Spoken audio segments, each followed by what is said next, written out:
നമസ്കാരം. നിലമ്പൂർ മോരിയുടെ അടവും പിണറായിയുടെ നാടകവും.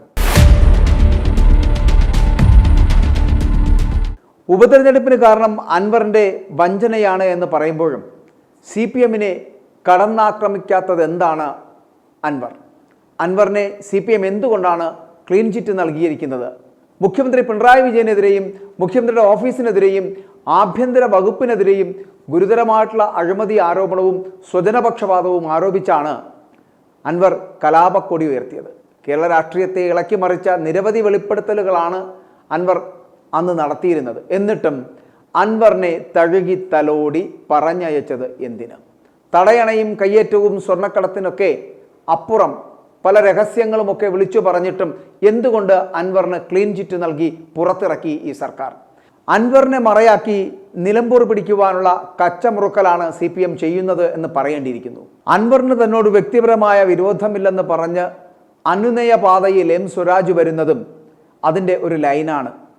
പിണറായിസം എന്ന് മാത്രം പറയുകയല്ലാതെ CPM-നെ കടന്നാക്രമിക്കുകയോ അല്ലെങ്കിൽ അവർക്കെതിരെ ആരോപണം ഉന്നയിക്കുവാനോ ഒന്നും ശ്രമം നടത്താത്തത് ചിന്തിക്കേണ്ടതുമാണ് അൻവറിൻ്റെ ഭാഗത്തുനിന്ന്. ഇപ്പോൾ അൻവർ കോൺഗ്രസിനെ മാത്രമാണ് ഫോക്കസ് ചെയ്യുന്നത്.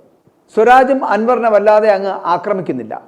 അപ്പോൾ ഇതെല്ലാം ഒരു നാടകമാണ് എന്ന് പറയേണ്ടിയിരിക്കുന്നു. കോൺഗ്രസിൽ ചേരാനായിട്ട് ഇറങ്ങി പുറപ്പെട്ടിട്ട് CPM-നെ സഹായിക്കുന്ന ഒരു നാടകമാണ് ഇതെന്ന് പറയേണ്ടിയിരിക്കുന്നു. നാട്ടുകാർക്കൊക്കെ ഏകദേശം ഇതൊക്കെ മനസ്സിലായി തുടങ്ങി. പിണറായിക്കെതിരെ പോരാട്ടം തുടങ്ങിയ PV അൻവർ UDF-നെതിരെ തിരിഞ്ഞപ്പോൾ നിലമ്പൂരിലെ മുൻ MLA-യെ പിണക്കാതെ ഇടത് സ്ഥാനാർത്ഥിയായുള്ള സ്വരാജ് അൻവറിനെതിരെ കടുപ്പിച്ച വാക്കുകൾ പറയാതെ അനുനയ പാതയിലാണ് ഈ സ്വരാജിൻ്റെ മുന്നോട്ടുള്ള നീക്കങ്ങൾ എന്ന് പറയപ്പെടുന്നത്. എതിർ ക്യാമ്പിലുള്ള ആശയക്കുഴപ്പം തന്നെ ആഹ്ലാദിപ്പിക്കുന്നില്ല എന്ന് പറഞ്ഞാണ് സ്വരാജ് മുന്നോട്ട് പോകുന്നത്. ഇതിലൊന്നും പ്രതീക്ഷ അർപ്പിച്ചിട്ടല്ല ഞങ്ങൾ മത്സര രംഗത്തേക്ക് ഇറങ്ങിയത് എന്നും അതിൽ പ്രതീക്ഷ അർപ്പിക്കുന്നത് ഞങ്ങളുടെ കൂടി പാപ്പരത്തമാണ് എന്ന് പറയേണ്ടിയിരിക്കും. എന്തെങ്കിലും പ്രശ്നങ്ങൾ ഉണ്ടെങ്കിൽ അത് പരിഹരിച്ച് അവർ രാഷ്ട്രീയ പോരാട്ടത്തിന് തയ്യാറാകണമെന്നും അൻവറിന് തന്നോട് വ്യക്തിപരമായിട്ടുള്ള വിരോധമില്ല എന്നും തെരഞ്ഞെടുപ്പ് സമയമായതുകൊണ്ട് തന്നെയാണ് അൻവർ ചിലതൊക്കെ പറയുന്നത് എന്നും സ്വരാജ് പറഞ്ഞു വെക്കുന്നുണ്ട്. അതായത് തന്നോട് വിരോധമുള്ള ആളല്ല അൻവർ, തെരഞ്ഞെടുപ്പിൻ്റെ ഭാഗമായിട്ട് എന്തെങ്കിലും പറയുന്നുണ്ടെങ്കിൽ അത് ഈ സന്ദർഭത്തിൽ ഈ സാഹചര്യത്തിൽ അത് ഉണ്ടാകുന്നതാണ് എന്നും അതിന് ഓരോന്നിനും മറുപടി പറഞ്ഞ് കലഹിച്ചു പോകേണ്ട കാര്യമില്ല, തെരഞ്ഞെടുപ്പ് സമയമാകുമ്പോൾ അതെല്ലാം ഒരു സ്പോർട്സ്മാൻ സ്പിരിറ്റിലെടുത്ത് പോവുക എന്ന് പറഞ്ഞ് സ്വരാജ് പോകുന്നതിന് പിന്നിലും അൻവറിനെ തൊടുന്നില്ല. മിക്കവാറും ദിവസങ്ങളിൽ ഈ മുൻ MLA-യും ഞാനും ഒരു കുടക്കീഴിലായിരുന്നു. അതാണ് എന്നെ ഞെട്ടിച്ച് കളഞ്ഞത്. ഒരു കുടക്കീഴിലാണ് ഞങ്ങൾ രണ്ടുപേരും പലയിടങ്ങളിലും പോയത്. അദ്ദേഹത്തിൻ്റെ കയ്യിൽ അന്ന് വലിയൊരു കുട ഉണ്ടായിരുന്നു. ചെന്നിറങ്ങിയപ്പോൾ പെട്ടെന്ന് എൻ്റെ കയ്യിൽ കുട ഉണ്ടായില്ല. വളരെ സ്നേഹപൂർവ്വം ആ കുടയിൽ എന്നെയും കൂടി കൂട്ടിയിട്ടാണ് പലയിടത്തും പോയത്. എന്ന് മാത്രമല്ല, അദ്ദേഹം ഫേസ്ബുക്കിൽ അന്നൊരു പോസ്റ്റ് ഇട്ടു, ഞങ്ങൾ രണ്ടുപേരും ഇവിടെ എല്ലാം ഉണ്ട്, വേണ്ട കാര്യങ്ങൾ ചെയ്യുന്നുണ്ട് എന്ന് പറഞ്ഞിട്ട്. അദ്ദേഹം അതൊക്കെ മറന്നിരിക്കുന്നു. എല്ലാം മറന്നു പോകുന്ന തരത്തിലുള്ള പ്രശ്നങ്ങളെയാണ് അദ്ദേഹം ഇപ്പോൾ അഭിമുഖീകരിക്കുന്നത് എന്ന് മാത്രമാണ് നമുക്കതിനെക്കുറിച്ച് പറയാൻ കഴിയുക. മറവിയല്ലേ, പ്രത്യേക സാഹചര്യങ്ങളല്ലേ, നമുക്കതൊക്കെ അങ്ങ് വിട്ടുകളയാം. അദ്ദേഹം ഒരു ദുഷ്ടലാക്കോടുകൂടി പറഞ്ഞതാവില്ല, മറന്നുകൊണ്ട് തന്നെ പറഞ്ഞാവും എന്നാണ് ഞാൻ കരുതുന്നത്. മുഖ്യമന്ത്രി പേര് പറയാതെ ആക്രമണം തുടങ്ങി വെച്ചുവെങ്കിലും സ്വരാജ് അതിനു പോലും തയ്യാറാകുന്നില്ല. അതേസമയം നിലമ്പൂർ ഉപതെരഞ്ഞെടുപ്പിന് കാരണം PV അൻവറിൻ്റെ വഞ്ചനയാണ് എന്ന് LDF കൺവീനർ TP രാമകൃഷ്ണനും പറയുന്നുണ്ട്. അൻവറുമായിട്ട് ഒരു തരത്തിലുള്ള ബന്ധത്തിനില്ല എന്നും നിലവിലെ രാഷ്ട്രീയ സാഹചര്യം ഇടതുമുന്നണിക്ക് അനുകൂലമാണ് എന്നുകൂടി അദ്ദേഹം വ്യക്തമാക്കുന്നുണ്ട്. അപ്പോഴും അൻവറിനെ തള്ളാൻ ശ്രമിക്കുന്നുണ്ട്. ഇടതുമുന്നണിയുടെ ജയം ഉറപ്പാണ് എന്നും ജനവിധി നിയമസഭാ തിരഞ്ഞെടുപ്പിലും പ്രതിഫലിപ്പിക്കുമെന്നും കൂടിയാണ് TP രാമകൃഷ്ണൻ വ്യക്തമാക്കുന്നത്. അപ്പോഴും അൻവർ എന്ന് പറയപ്പെടുന്ന വ്യക്തിയെ തൊടുന്നില്ല. അപ്പോൾ നിലമ്പൂർ തിരഞ്ഞെടുപ്പിലെ മത്സര ചിത്രം തെളിഞ്ഞതോടെ മൂന്ന് മുന്നണികളും PV അൻവറിൻ്റെ തൃണമൂൽ കോൺഗ്രസും കളം നിറയുകയാണ്. UDF സ്ഥാനാർത്ഥിയായിട്ട് ആര്യാടൻ ഷൗക്കത്ത് നാമനിർദ്ദേശ പത്രിക സമർപ്പിച്ചു. അതിൻ്റെ പ്രചരണ പ്രവർത്തനങ്ങളൊക്കെ തുടങ്ങിക്കഴിഞ്ഞു. ഇതിനകം തന്നെ അത് ആരംഭിക്കുകയും ചെയ്തിട്ടുണ്ട്. കഴിഞ്ഞ ദിവസങ്ങളിൽ സ്ഥാനാർത്ഥിത്വം പ്രഖ്യാപിച്ച ഇടതുമുന്നണി സ്ഥാനാർത്ഥിയായിട്ടുള്ള സ്വരാജും NDA സ്ഥാനാർത്ഥിയായിട്ടുള്ള മോഹൻ ജോർജും കൂടാതെ തൃണമൂൽ കോൺഗ്രസിൻ്റെ സ്ഥാനാർത്ഥിയായിട്ടുള്ള PV അൻവറും ഇന്ന് തന്നെ നാമനിർദ്ദേശ പത്രിക സമർപ്പിക്കുകയും ചെയ്തു.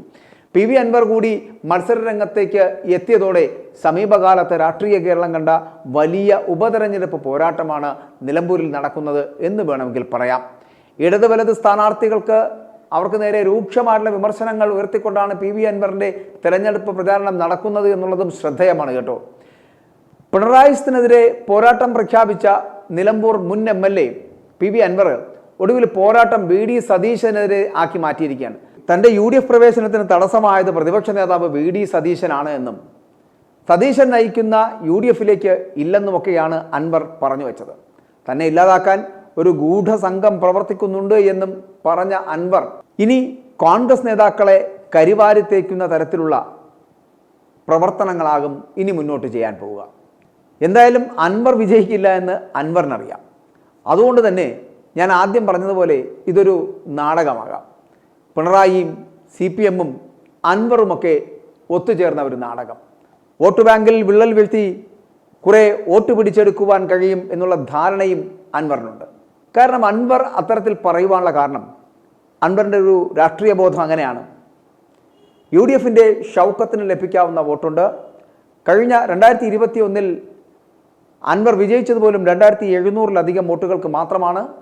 ആ വോട്ടുകൾ തിരികെ പിടിച്ച് UDF-നുടെ വിജയിച്ചു കയറാൻ പറ്റുന്ന ഒരു മണ്ഡലമാണ് എന്ന് ഞങ്ങൾ തന്നെ വാർത്ത പലവട്ടം പറഞ്ഞിട്ടുണ്ട്. 10,000-നും 15,000-നും ഇടയിൽ വോട്ടുകളുടെ ഭൂരിപക്ഷത്തിലായിരിക്കും ഷൗക്കത്ത് വിജയിക്കാൻ പോകുന്നത് എന്ന് പറഞ്ഞിരുന്നു. അന്ന് കോൺഗ്രസിൻ്റെ ആൾക്കാരും പിന്നിൽ നിന്ന് കുത്തിയില്ല എങ്കിൽ ഇത്തരത്തിൽ വിജയിക്കുവാനുള്ള സാധ്യതയുണ്ട് എന്നുള്ളതായിരുന്നു. ഒപ്പം തന്നെ മറ്റ് നേതാക്കൾ എത്തിയപ്പോൾ, അതായത് ഇപ്പോൾ സ്വരാജ് അവിടേക്ക് എത്തുന്നു. ആ സ്വരാജ് എത്തപ്പെടുമ്പോൾ സ്വരാജിൻ്റെ രാഷ്ട്രീയം അവിടെ പ്രതിഫലിക്കപ്പെടും. മാത്രമല്ല അരുവാൾ ചുറ്റിക നക്ഷത്രത്തിലാണ് സ്വരാജ് മത്സരിക്കുന്നത്. അപ്പോൾ പാർട്ടി ചിഹ്നത്തിൽ മത്സരിക്കുന്ന നേതാവ് വരുന്നത് കൊണ്ട് തന്നെ അത്തരത്തിൽ വോട്ടുകൾ ലഭിക്കുവാനുള്ള സാധ്യതയുമുണ്ട്. പിന്നെ ഒന്ന് എന്ന് പറയപ്പെടുന്നത് ഇപ്പോൾ അൻവറിൻ്റെ പ്രവേശനമാണ്. അതിനു മുമ്പ് BJP-യുടെ സ്ഥാനാർത്ഥി വരുന്നുണ്ട്. പക്ഷേ BJP-യുടെ സ്ഥാനാർത്ഥിയുടെ കരുത്ത് എത്രത്തോളം ഉണ്ട് എന്ന് പറയാനാകില്ല. അത്രത്തോളം വലിയ പ്രതീക്ഷയൊന്നും നിലമ്പൂരിൽ പാർട്ടിയുടെ അധ്യക്ഷന് പോലുമില്ല. അപ്പോൾ പിന്നെ പാർട്ടി സ്ഥാനാർത്ഥിക്ക് ഉണ്ടാകേണ്ട കാര്യമില്ലല്ലോ BJP-യുടെ. അപ്പോൾ ഇവിടെ ഒരല്പമെങ്കിലും കടന്നുകയറ്റം നടത്താൻ കഴിയുമെന്നുള്ള അമിത പ്രതീക്ഷ വെച്ച് പുലർത്തുന്ന PV അൻവറാണ്. PV അൻവറിൻ്റെ ശ്രമം എന്ന് പറയപ്പെടുന്നത് കോൺഗ്രസിനെ പരാജയപ്പെടുത്തുക എന്നുള്ളതാണ്. അതായത് 2700-ഓളം വരുന്ന വോട്ടുകൾ പിടിച്ചു മാറ്റിയാൽ മാത്രം മതി ഇവിടെ ഷൗക്കത്തിനെ തോൽപ്പിക്കാൻ കഴിയുമെന്നുള്ള ചിന്തയിലാണ് PV അൻവർ സ്ഥാനാർത്ഥം പ്രഖ്യാപിക്കുന്നതും സ്ഥാനാർത്ഥിയായിട്ട് ഇപ്പോൾ മുന്നോട്ട് വരുന്നത്. അതായത് തൃണമൂലിൻ്റെ നേതാവായിട്ട് മത്സരിക്കുകയാണല്ലോ. അപ്പോൾ ഇതിൽ നിന്ന് ഗുണം ലഭിക്കാൻ പോകുന്നത് സ്വരാജിനാണ്. അങ്ങനെ വരുമ്പോൾ ഞാൻ ആദ്യം സൂചിപ്പിച്ചത് ഇതൊരു നാടകത്തിൻ്റെ ഭാഗമാണ്. അൻവറും ഈ പറയുന്ന പിണറായിയും ഒക്കെ കൂടെ ചേർന്നുണ്ടാകുന്ന ഒരു നാടകത്തിൻ്റെ ഭാഗം. ഇവിടെ ഷൗക്കത്തിനെ ഏതു വിധേനയും തോൽപ്പിക്കാൻ കഴിഞ്ഞാൽ ഈ 2700 വോട്ടുകൾ മാറ്റിവെക്കുകയോ ഇനി അതിനപ്പുറം ഒരു 5000 വോട്ടിലേക്ക് അത് കുതിക്കുകയോ ചെയ്താൽ അവിടെയും നഷ്ടമുണ്ടാകുന്നത് കോൺഗ്രസിനായിരിക്കും. അങ്ങനെ കോൺഗ്രസിനെ മാക്സിമം നഷ്ടപ്പെടുത്തിയതിന് ശേഷം, വോട്ടുകൾ നഷ്ടപ്പെടുത്തിയതിന് ശേഷം അവർക്ക് ലഭിക്കാവുന്ന വോട്ടുകൾ ഏതെങ്കിലും വിധത്തിൽ അൻവർ കൈക്കലാക്കിയാൽ ആ കൈക്കലാക്കുന്ന വോട്ടുകളിലാണ് ഇപ്പോൾ അൻവറിൻ്റെ പ്രതീക്ഷയും സ്വരാജിൻ്റെ പ്രതീക്ഷയും. അങ്ങനെ വരുമ്പോൾ സ്വരാജിന് വിജയിക്കുവാനുള്ള സാധ്യത കൂടുതലാണ് എന്ന് അൻവർ തന്നെ മനസ്സിലാക്കുന്നുണ്ട്. ആ അൻവറിൻ്റെ ഒരു രാഷ്ട്രീയ മുഖമാണ് നമ്മളിപ്പോൾ ഈ നിമിഷങ്ങളിലൊക്കെ ഇവിടെ കണ്ടുകൊണ്ടിരിക്കുന്നത്. അതുകൊണ്ടാണ് ഇന്ന് പത്രികാ സമർപ്പണം നടത്തുകയും അതിനുശേഷം ഇരുമുന്നണികളെയും പലതരത്തിൽ പരോക്ഷമായിട്ടും പ്രത്യക്ഷമായിട്ടും വിമർശിച്ചുകൊണ്ട് അൻവർ എത്തിയിരിക്കുന്നത്. അതിനകത്തൊരു ഗൂഢലക്ഷ്യമുണ്ട് എന്നുള്ളത് കൊണ്ട് തന്നെയാണ്. അപ്പോൾ ഞാൻ പറഞ്ഞതുപോലെ ഇതിനകത്തൊരു രാഷ്ട്രീയ വോട്ട് ബാങ്കിങ് സിസ്റ്റം ഉണ്ട്. ആ വോട്ട് ബാങ്കിങ് സിസ്റ്റത്തെ ഏതെങ്കിലും വിധത്തിൽ തകരാറിലാക്കിയാൽ കോൺഗ്രസിനെ ഇവിടെ പരാജയപ്പെടുത്താൻ കഴിയുമെന്നുള്ളൊരു വിശ്വാസം അൻവറിന് ലഭിച്ചിട്ടുണ്ട്. പക്ഷേ ഈ പറഞ്ഞ കണക്കുകൾ പ്രകാരം അൻവറിൻ്റെ കണക്കുകൂട്ടലുകൾ തെറ്റാനുള്ള സാധ്യതയുണ്ട്. ഈ 2700-ഓ 3000-ഓ ഇല്ലെങ്കിൽ 5000-ന് മുകളിലോ വോട്ടിന് തന്നെയായിരിക്കും ഇവിടെ കോൺഗ്രസ്സുകാർ ഒന്നിച്ചു നിൽക്കുകയാണ് എങ്കിൽ ഷൗക്കത്തിന് വിജയിക്കാൻ കഴിയുക എന്നുള്ള കാര്യത്തിൽ സംശയമില്ല. ഞങ്ങൾ പറഞ്ഞ ഈ 10,000 10,000 എന്ന് പറയപ്പെടുന്നത് അൻവറിൻ്റെ സ്ഥാനാർത്ഥിത്വത്തിൽ നിന്ന് ഏതെങ്കിലും തരത്തിൽ വോട്ടുകൾ ഭിന്നിച്ചു പോകുന്ന സാഹചര്യം ഉണ്ടായാൽ, അതില്ല എങ്കിൽ കൂടിയും ഷൗക്കത്തിന് വിജയിക്കുവാനുള്ള സാധ്യത ഈ മണ്ഡലത്തിൽ ഉണ്ട് എന്ന് തന്നെ നമ്മൾ മനസ്സിലാക്കേണ്ടിയിരിക്കുന്നു. നിലമ്പൂർ ഉപതെരഞ്ഞെടുപ്പിൽ മത്സരിക്കാനില്ലെന്ന PV അൻവറിൻ്റെ പ്രസ്താവന രാഷ്ട്രീയ നിരാശയിൽ നിന്നുണ്ടായതാണ് എന്നുള്ള കാര്യം വ്യക്തമാണ്. UDF പ്രവേശനം ലക്ഷ്യമിട്ട് അൻവർ നടത്തിയ എല്ലാ ശ്രമങ്ങളും പരാജയപ്പെട്ടതോടെ മുഖ്യധാരാ രാഷ്ട്രീയത്തിൽ നിന്നും അദ്ദേഹം പുറത്താക്കപ്പെടുകയാണ് എന്ന് വേണം നമുക്ക് അനുമാനിക്കാൻ. UDF-ൽ പ്രവേശനം വേണമെന്ന് ആവശ്യപ്പെട്ട് താൻ കത്ത് നൽകി കാത്തിരിക്കുകയാണ് എന്നൊക്കെ അൻവർ വ്യക്തമാക്കുന്നത് നമ്മൾ കേട്ടതാണ്. വിജയസാധ്യതയുള്ള 2 സീറ്റ് വേണമെന്നുള്ള അൻവറിൻ്റെ കടുംപിടുത്തമാണ് സത്യത്തിൽ മുന്നണി പ്രവേശനത്തിന് തിരിച്ചടിയായത് എന്നുകൂടി ഇപ്പോൾ അൻവർ ഓർക്കുന്നുണ്ട്. നിലമ്പൂർ സീറ്റിൽ താനില്ലാതെ വിജയിക്കുവാൻ UDF-ന് കഴിയില്ല എന്നായിരുന്നു തുടക്കം തൊട്ടുള്ള അൻവറിൻ്റെ ഒരു നിലപാടെന്ന് പറഞ്ഞാൽ. നിലമ്പൂരിൽ താൻ പറയുന്ന വ്യക്തിയെ സ്ഥാനാർത്ഥിയാക്കണമെന്ന നിർദ്ദേശം കോൺഗ്രസ് നേതൃത്വം തള്ളിയതോടെയാണ് അൻവർ വീണ്ടും ഇടയാൻ തുടങ്ങിയത്. ഒരു മാസം മുൻപ് PV അൻവർ UDF നേതാക്കളെ കണ്ട് തൃണമൂൽ കോൺഗ്രസിനെ ഉടൻ മുന്നണിയിൽ എടുക്കണമെന്നും തീരുമാനം വൈകിയാൽ താൻ സ്വതന്ത്ര നിലപാട് സ്വീകരിക്കുമെന്നുമൊക്കെ അന്ന് അറിയിച്ചിരുന്നു. ആര്യാടൻ ഷൗക്കത്തിനെ സ്ഥാനാർത്ഥിയാക്കരുതെന്നായിരുന്നു അൻവർ കോൺഗ്രസ് നേതൃത്വത്തിന് മുന്നിൽ വെച്ച മറ്റൊരു പ്രധാന ആവശ്യമെന്ന് പറയപ്പെടുന്നത്. DCC അധ്യക്ഷൻ VS ജോയിയെ സ്ഥാനാർത്ഥിയാക്കണമെന്ന അൻവറിൻ്റെ ആവശ്യം കോൺഗ്രസിൽ ചെറിയ പ്രതിസന്ധിയാണ് ഉണ്ടാക്കിയത്. ഇതോടെ അൻവറിനെ അധികം ആശ്രയിക്കുന്നത് അപകടം ചെയ്യുമെന്നുള്ള നിലപാടിലേക്ക് ഒരു വിഭാഗം കോൺഗ്രസ് നേതാക്കൾ എത്തിച്ചേരുകയും ചെയ്തു. എന്നാൽ മുസ്ലിം ലീഗിനെ മുന്നിൽ നിർത്തി അൻവർ മുന്നണി പ്രവേശനം തുടർച്ചയായി ഉന്നയിച്ചുകൊണ്ടേയിരുന്നു. അത് നമ്മൾ കണ്ടതാണ്. കഴിഞ്ഞ ദിവസങ്ങളിലൊക്കെ കോൺഗ്രസ് നേതാക്കൾ അവർക്കെതിരെയൊക്കെ നിലമ്പൂരിലെ UDF സ്ഥാനാർത്ഥിക്കെതിരെയൊക്കെ രൂക്ഷമായിട്ടുള്ള വിമർശനങ്ങൾ ഉന്നയിച്ചുകൊണ്ടാണ് അൻവർ രംഗത്തെത്തിയത്. കാരണം പ്രവേശനം ലഭിച്ചില്ല. തന്നെ പുറത്തു നിർത്തിയാൽ കോൺഗ്രസിന്റെ വിജയസാധ്യത എന്ന് പറയപ്പെടുന്നത് വഴിയടയുമെന്ന് വരുത്തി തീർക്കുവാനുള്ള ശ്രമമായിരുന്നു അൻവർ പലപ്പോഴും ഇത്തരത്തിലുള്ള നീക്കത്തിലൂടെ നടത്തിയത്. ഇതിനെ ബ്ലാക്ക് മെയിൽ രാഷ്ട്രീയമായിട്ടാണ് കോൺഗ്രസ് വിലയിരുത്തിയത് പോലും. അപ്പോൾ പ്രതിപക്ഷ നേതാവ് VD സതീശൻ തുടക്കം മുതൽ ഈ അൻവറിൻ്റെ രാഷ്ട്രീയ നിലപാടിന് എതിരായിട്ടുള്ള തീരുമാനമെടുത്തിരുന്ന ആളാണ്. എന്നാൽ മുസ്ലിം ലീഗ് നേതാവ് PK കുഞ്ഞാലിക്കുട്ടിയുടെ നേതൃത്വത്തിൽ പലതവണ അൻവർ വിഷയം ഈ UDFൽ ചർച്ചയ്ക്ക് വിധേയമാക്കിയിട്ടുണ്ട്. സ്ഥാനാർത്ഥിക്കെതിരെ പരസ്യ നിലപാട് സ്വീകരിച്ച അൻവർ നിലപാട് തിരുത്തിയതിനു ശേഷം ആലോചിക്കാമെന്നായിരുന്നു VD സതീശൻ്റെ പ്രതികരണമെന്ന് പറയപ്പെടുന്നത്.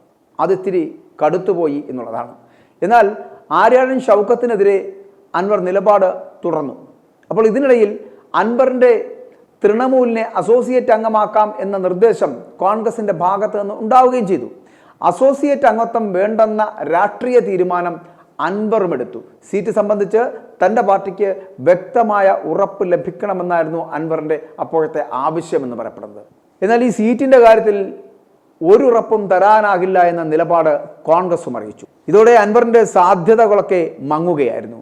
കേരള രാഷ്ട്രീയത്തിൽ തനിക്കിടമില്ല എന്നും തൻ്റെ പോരാട്ടത്തിന് കോൺഗ്രസ് യാതൊരു വിലയും കൊടുക്കുന്നില്ല എന്നുമൊക്കെ അൻവർ വൈകിയാണെങ്കിലും തിരിച്ചറിഞ്ഞു.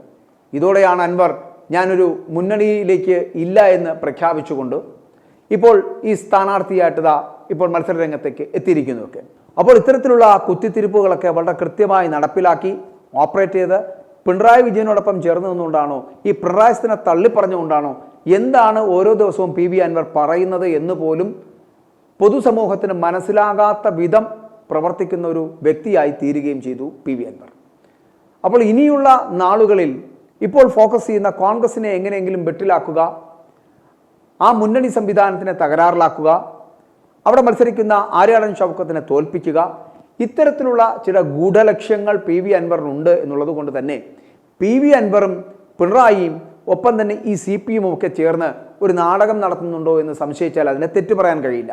അപ്പോൾ ഇതിന് പിന്നിൽ അത്തരത്തിലുള്ള ചില നാടകങ്ങളുണ്ട് എന്ന് തന്നെ മനസ്സിലാക്കേണ്ടിയിരിക്കുന്നു. PV അൻവർ ഇടതു പിന്തുണയിൽ 2 തവണ വിജയിച്ച മണ്ഡലമാണ് ഈ നിലമ്പൂർ എന്ന് പറയപ്പെടുന്നത്. 30 വർഷം തുടർച്ചയായിട്ട് കോൺഗ്രസ് വിജയിച്ചിരുന്ന നിലമ്പൂർ ഇടതുവശത്തേക്ക് താഞ്ഞത് ഈ PV അൻവറിൻ്റെ വരവോടെയായിരുന്നു. ഈ മണ്ഡലം നിലനിർത്തുക എന്ന രാഷ്ട്രീയ ദൗത്യമാണ് ഇപ്പോൾ CPIMൻ്റെ നേതൃത്വത്തിന് മുന്നിലുള്ളത് എന്നുള്ളത് ഏറ്റവും വലിയ പ്രധാന വെല്ലുവിളിയാണ്. അപ്പോൾ ഈ നാടകത്തിൽ ആര് വിജയിച്ചാലും അൻവർ രാഷ്ട്രീയ ഭിക്ഷാന്തേകി ആവുകയോ അല്ലെങ്കിൽ പിണറായി വിജയൻ്റെ അടിമയായി ശിഷ്ടകാലം ജീവിക്കുകയോ ചെയ്യും. i2i News, an eye for truth. i2i News subscribe ചെയ്തിട്ടില്ലാത്തവർ ഇപ്പോൾ തന്നെ സബ്സ്ക്രൈബ് ചെയ്യുക. നോട്ടിഫിക്കേഷൻ ലഭിക്കുവാൻ ബെൽ ബട്ടണും അമർത്തുക.